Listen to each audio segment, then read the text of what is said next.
virus of coronavirus and the fact that he hasn't got better from those symptoms after 10 days. So he's had tests, he's been kept in overnight. Does that suggest that something's been discovered in the tests, or did he choose to stay in overnight? We just don't know.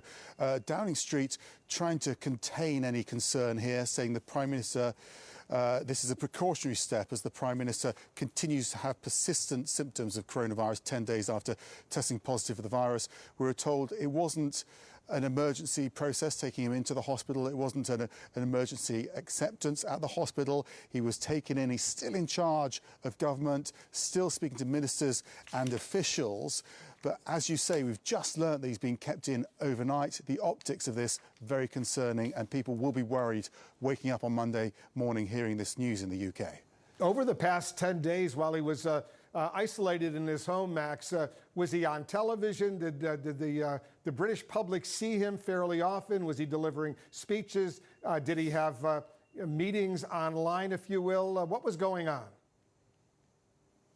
He was running things virtually, so he was running cabinet from his laptop computer in his office in self-isolation. That was a message going out. There was a video sent out from him that he had filmed saying that he was feeling relatively well. He was able to run government. We also saw him coming out not quite on the step of Downing Street, but behind the door. But we saw him with the door open to clap the health workers of the UK for a national moment of clapping. So we have seen him. He hasn't looked particularly well. He never always looks particularly well. He's not necessarily a healthy man. He does jog, but he doesn't necessarily look that healthy at the best of times. So we weren't reading too much into that. But certainly the idea of taking him into hospital is very worrying. I'm here in Windsor where the Queen put out a speech tonight.